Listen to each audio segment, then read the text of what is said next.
अनिरुद्ध की जिंदा बेटी को बॉस हाउस लाएगी झनक। हाँ दोस्तों, सीरियल झनक की कहानी अब बहुत ही इमोशनल और चौंकाने वाला मोड़ लेने वाली है, क्योंकि जिस दिन अनिरुद्ध और झनक की शादी होनी होती है, उसी दिन झनक को अपने शक की पुष्टि हो जाती है कि अनिरुद्ध और अर्शी की बेटी अभी जिंदा है और उसे जानबूझकर छुपाया गया था। झनक की एक दोस्त, जो नर्स होती है, उसे बताती है कि कुछ समय पहले हॉस्पिटल में एक बच्ची को चोरी छुपे किसी और को सौंपा गया था। उसी आधार पर झनक अपनी दोस्त की मदद से हॉस्पिटल के सीसीटीवी फुटेज निकलवाती है और उस बच्ची का पूरा पता लगा लेती है। वह खुद जाकर उस बच्ची को वापस लेकर आती है। शादी के जोड़े में सजी झनक जब बॉस हाउस में सीधी एंट्री लेती है और उसकी गोद में बच्ची को देखकर सभी के होश उड़ जाते हैं। घरवालों के चेहरे पर हैरानी और सवाल दोनों नजर आते हैं। सब एक साथ झनक से पूछते हैं कि यह बच्चा किसका है और तुम इसे लेकर यहाँ क्यों आई हो।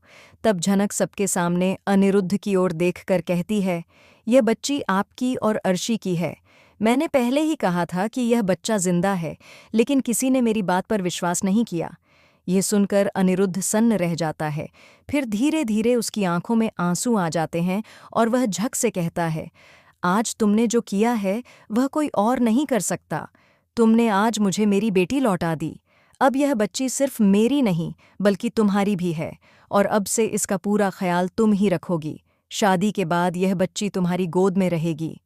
झनक यह सुनकर भावुक हो जाती है और उसकी आंखों से आंसू बहने लगते हैं। लेकिन तभी वहां बिपाशा आ जाती है, जो सारी सच्चाई जाकर अर्शी को बता देती है कि उसकी बेटी जिंदा है और अब झनक के पास है। ये सुनते ही अर्शी का पागलपन फिर से बाहर आ जाता है। वह गुस्से से कांपती हुई सीधे बॉस हाउस पहुंचती है, जहां झनक के हाथ में अपनी बेटी को देखकर अर्शी अपना आपा खो बैठती है।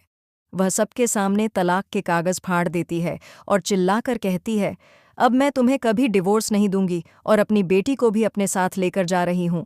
अर्शी झनक से अपनी बेटी को छीनने की कोशिश करती है और कहती है, इस बच्ची पर सिर्फ मेरा हक है क्योंकि मैं उसकी सगी माँ हूँ। ये सब देखकर अनिरुद्ध पूरी तरह टूट जाता है। एक तरफ वह झनक से शादी नहीं कर पा रहा क्योंकि अर्शी ने डिवोर्स देने से इनकार कर दिया है, और दूसरी तरफ वह अपनी बेटी को भी अपने पास नहीं रख पा रहा क्योंकि अर्शी उसे धमकी देती है कि अब वह अपनी बेटी को देखने के लिए तरसेगा।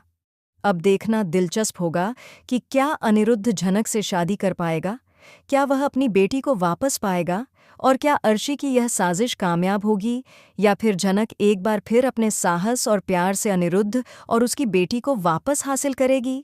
जानने के लिए हमारे साथ जुड़े रहिए और सीरियल झनक से जुड़े हर लेटेस्ट अपडेट सबसे पहले पाने के लिए चैनल को सब्सक्राइब करना ना भूलें।